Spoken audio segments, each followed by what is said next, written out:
If you're just planning to wing your interview with no real prep, you may as well cancel it. Harsh? Maybe, but you're better than that. The interview is not just a conversation, it's your one shot, like Eminem says. If you had one shot or one opportunity to seize everything you ever wanted in one moment, would you capture it or just let it slip? Welcome to the Conscious Professional Podcast. I'm Renee Frey, founder of Talent Q, career matchmaker, and your guide to building a career and life you truly love. In a world where more people than ever are searching for purpose and fulfillment, I'm here to challenge the status quo and help you shift your mindset for lasting success professionally and personally. Whether you're new or a longtime listener, I'm so glad you're here. Let's get intentional, get inspired, and grow together.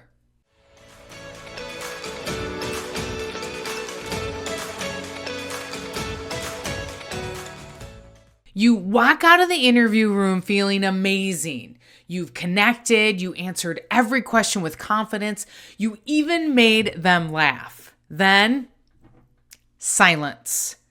No callback, no offer. What the heck happened? Here's what most people don't realize. The best candidate doesn't always get the job. The one who checks every box doesn't always get the job. The most qualified candidate doesn't either. So, who gets the job then? It's the person who interviews the best. Every single time, they get the job. And I'm not just saying that because I'm guessing.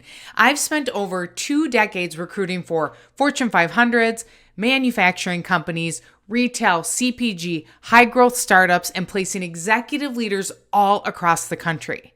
I've seen incredible resumes lose out to candidates who on paper didn't look as strong. I've seen someone with fewer credentials walk away with the offer, not because they were more qualified, but because they knew how to interview better. Let me be blunt. If you're just planning to wing your interview with no real prep, you may as well cancel it. Harsh?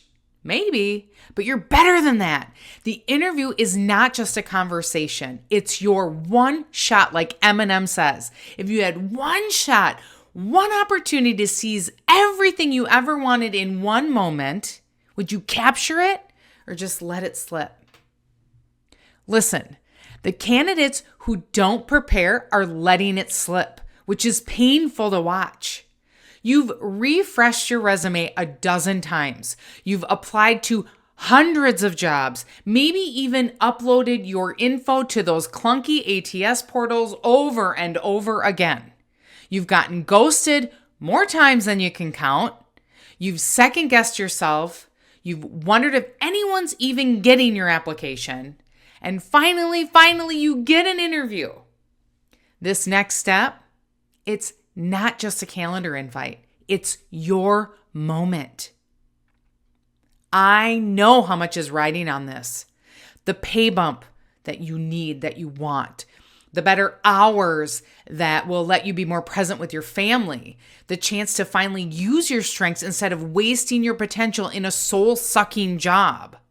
The opportunity to finally kick that micromanaging boss to the curb. The fresh start you've been craving, not just in your career, but in your life. This isn't just another interview. This is a turning point. This interview could change everything. So why would you leave it up to chance? Show up like it matters because it does. Own it, prepare for it, treat it like the opportunity it is. Don't waste the moment. Don't assume your resume will do the heavy lifting. Be strategic, be intentional, and treat the interview like the game changer it is. I've sat in on hundreds of recap meetings after interviews. I've heard hiring managers say, they were the most qualified, but I just didn't feel it. Or this one, they gave great answers, but something was missing. It's not just about what you say, it's how you make the interviewers feel. It's about connection, clarity, confidence. It's about leaving them thinking, yes, that's our person. And if you're missing that piece, you're likely walking away without the offer. So let's break down what's really happening.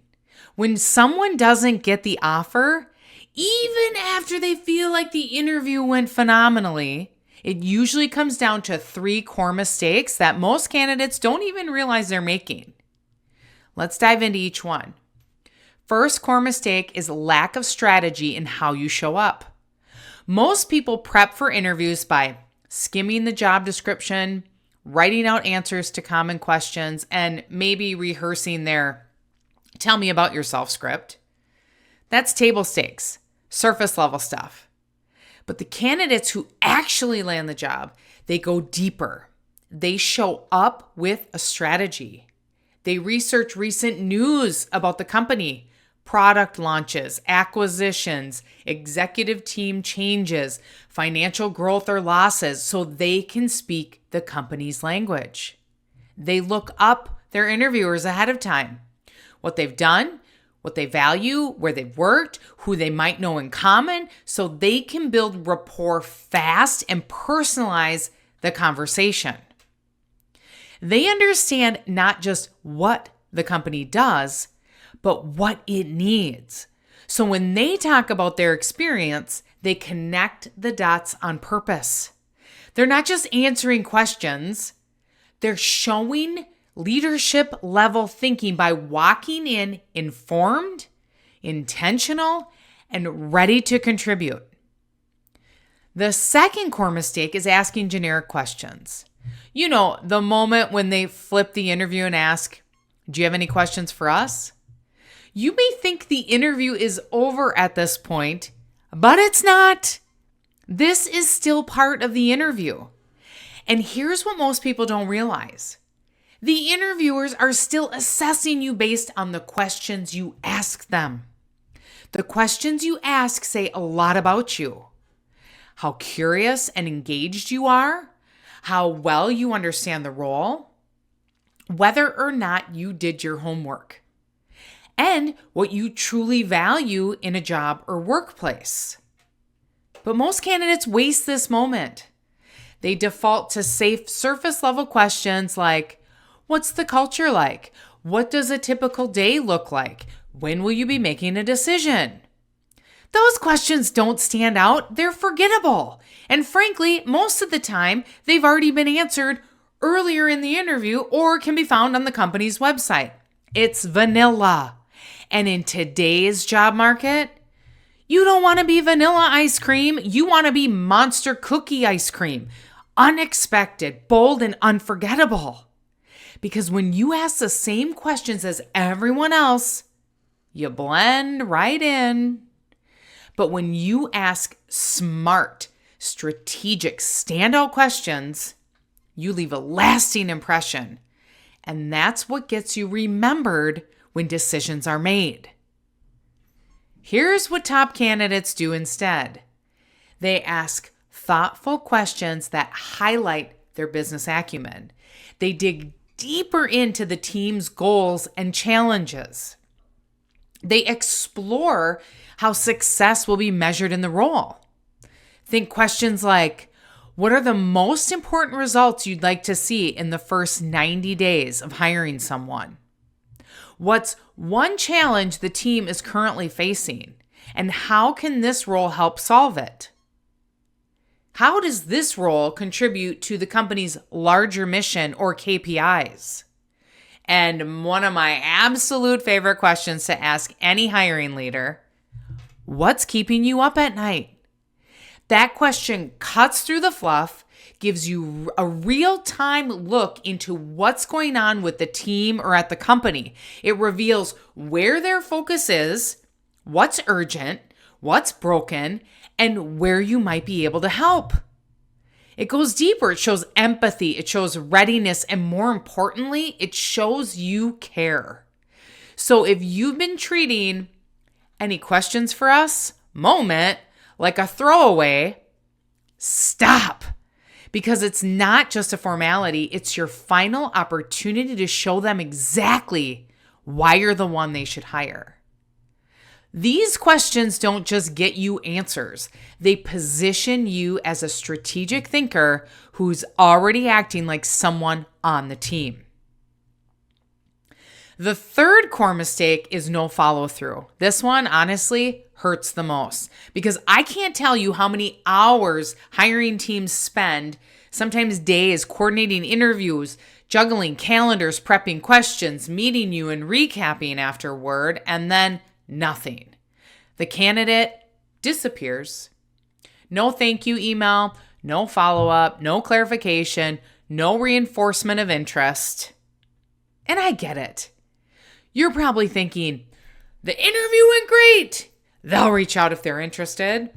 But that mindset, it's a missed opportunity because follow-through isn't just polite, it's powerful. It tells the hiring team, you're thoughtful, you're professional, you want the job, you respect their time, and it gives you one last chance to leave a positive impression. You can iterate why you're the right fit. You can clarify anything you wish you would have said differently. You can build on the rapport you already created. And guess what? When two candidates are equally qualified and the one who follows up always has the edge. It might be a tiebreaker. It might tip the scales. It might be the only thing that makes you memorable in a sea of great interviews. So if you're skipping this step, you're not just being forgettable. You're handing the offer to someone else. Let me back all this up with research because it's not just my opinion. There's hard data to support what I've seen over and over again in 20 plus years of recruiting. According to Harvard Business Review, years of experience and education, what most candidates obsess over, are actually among the least predictive indicators of job success. What's predictive? Structured interviews, behavioral assessments, and how you show up in the room. A meta-analysis in the Journal of Applied Psychology confirmed it. Structured interviews are far better at predicting job performance than unstructured ones. So, what does that mean for you? It means your ability to tell your story clearly, to communicate your values strategically, to build connection fast, that's what moves the needle. But here's what most people don't realize. First impressions dominate. A Princeton study found that people form impressions in less than 1 second. That's first handshake, smile, eye contact. It sets the tone for everything that follows. Then there's the halo effect, where one moment, one vibe, one early impression colors the entire interview. If you build a quick connection, they're more likely to interpret your answers in a positive light. But if you stumble out of the gate, it takes more effort and more time to recover. That's why winging it doesn't work. Why credentials alone don't guarantee offers, and why the people who land the job aren't always the most qualified on paper. They're the most intentional. They understand the psychology behind interviewing, and they show up with the strategy, not just hope. So here's the deal. If you're not showing up prepared, confident, and present from the first second, you're already behind. And if you're not following up, you're basically walking out of the room saying, thanks, but forget I was here. Let's flip that. Let's talk about what to do instead, because the people who land the offers aren't always the most qualified. They're the most strategic. Here's a tactical step-by-step framework to help you interview like the person who gets hired. Step 1, know your interviewers. When you get the interview, when it's scheduled, don't just glance at the names. Research them. Check their titles. Read their bios. Look at their LinkedIn profiles. If you're talking to an HR leader, focus your questions on culture, retention, and development. If you're speaking with the hiring manager, Ask about team's priorities, the current challenges, what success looks like in the first 90 days. Tailored questions to the individual make you stand out.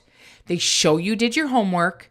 They show you're already thinking like someone on the team, not just someone trying to get on the team. Step 2, ask better questions. Avoid anything you can Google. Instead, ask questions that reveal how the company operates, what the team values, and where they're going. Try asking, what challenges is the team currently facing that this role would help solve? What does success in this role look like after 6 months? How does the company support growth and development for people in this position? These questions don't just get answers. They build connection. They show you're thinking beyond your own experience and into their world. Step 3, master the follow-up. Your thank you email isn't just a nice to have. It's your final impression and it matters. A great follow-up can reinforce your value, clarify something you wish you would have said better, show you're the kind of person who follows through. I'll give you a quick structure you can follow for your thank you. Thank them for their time, mention something you discussed, reinforce your enthusiasm for the role, clarify or expand on anything you want to revisit, and offer to answer any follow-up questions. Short, specific, memorable. I've seen candidates recover from a so-so interview because they nailed the follow-up. Step 4, build your story bank. Before your interview, prep 10 stories that demonstrate key competencies like leading a project or team, solving a complex problem, navigating conflict, managing change, delivering results, and use the STAR method: situation, task, action, result. When you share a story instead of just giving generic answer, it's sticky, it's real, and it proves you've done the work, not just listed it on a resume. Step 5, manage your energy. Interviews are emotional. Nerves can hijack your confidence, but that's normal. But managing your energy, that's part of the job. Here's a few quick tools. Take a deep breath and pause before answering any question. Use body language, open posture, eye contact, smile.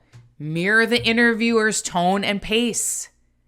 Recenter between interviews if there's panel interviews. It's not about pretending to be someone you're not. It's about showing up as the calm, clear, confident version of you, the one who's ready. Now, zoom out and imagine this. You walk into your next interview knowing exactly who will be in the room. You've researched their backgrounds. You've prepared questions just for them.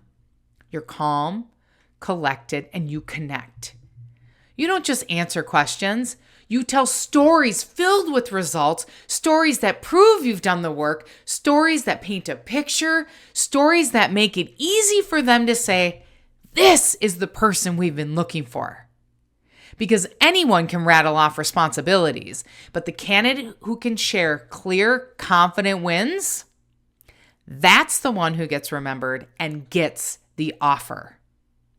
You ask thoughtful questions that make them think, wow, they're already thinking about how to add value. And after you leave, you don't sit around waiting for them to make the move. You send a personal, thoughtful thank you email to each person. You reinforce your interest, you clarify your value, and then you get the call. Not because you were the flashiest resume, but because you were the most prepared, the most intentional, the most strategic. So I want to challenge you. Here's your challenge. Before your next interview, research the people, not just the company. Prepare 3 custom questions for each interviewer. Build your story bank. Practice managing your energy. Block time to write and send your follow-up email. If you do that, you're not leaving anything to chance. You're showing up like the person who gets the offer. Because let's be real, the hiring process isn't perfect. But if you know how to work with it, you win. And I want that for you. Until next time, go out there and own it. Live your life with intention. I believe in you. See you next week, everyone. Cheers.